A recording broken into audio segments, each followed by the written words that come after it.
Hey guys, welcome to Thursday's home workout.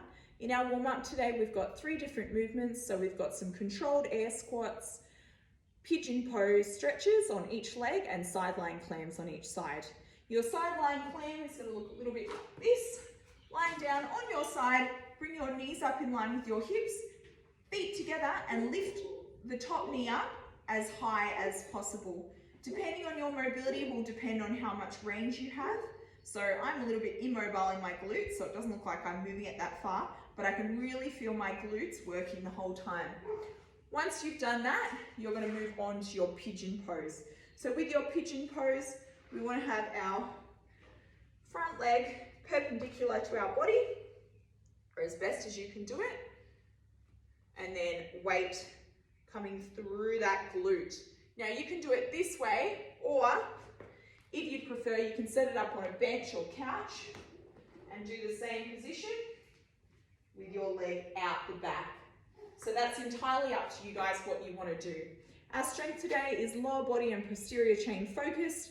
We're going to start with some split squats. There's all different ways I've written that you can hold your kettlebells or dumbbell or barbell. So if you've got a single one, you can hold it in a goblet position out the front with 2 hands. If you've got 2, you can do a farmer's carry hold or a front rack hold, and obviously if you've got a barbell, you can just pop that on your back. So with the split squat, set up as if we're going into a lunge. Okay, your front leg, your knee isn't locked out, so slightly loose, but the leg looks straight. Each rep, you're going to bring that back knee down so that it just kisses the ground. Okay, we're not hitting the ground hard, just a light kiss. And then as you come up, you're going to come back up to that position just before you lock it out. So I don't want you to lock it out fully, so just to here. You're going to do all your reps in a controlled manner on one leg, and then straight away on completion, you're going to step back in a big lunge on the other leg and do the same thing. Once you've done that, you're going to move on to a single leg glute bridge. So lying down on the ground, one leg up in the air. You're going to shoot your hips as evenly as possible, as high as possible. So I'm really pushing through this glute to get my hips up and back down. So shoot up, big squeeze at the top, and back down. Once you've done one leg, switch over and you'll do your reps on the other leg.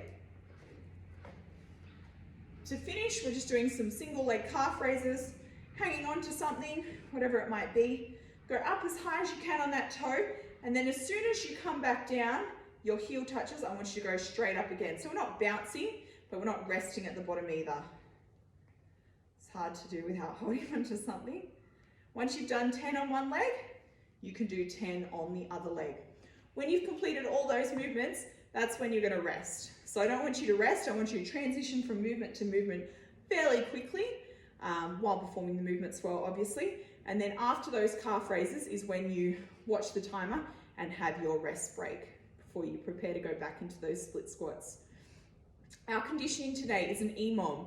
So set the clock for 16 minutes, and every minute on the minute you're going to perform a different exercise. So first minute, left hand only, single arm devil's press. So you're going to set up your dumbbell in front of you. We have done devil's presses many times before. When you're only using one, obviously you're going to burpee with your hand on the with your hand that's working on the dumbbell, chest down to the ground.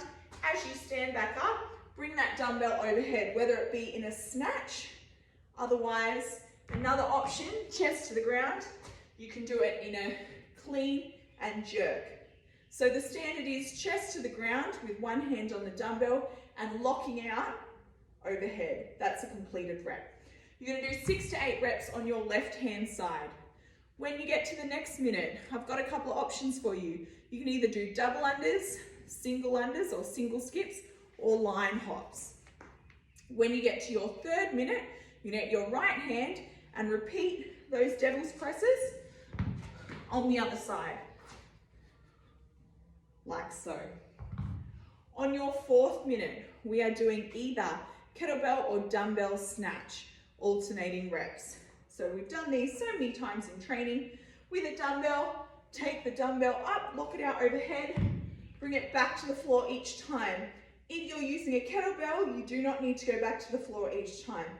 So you can swing the kettlebell up like so. So pretending this is a kettlebell. Once you complete all 4 minutes, go back to the start. We're going to do that 4 times.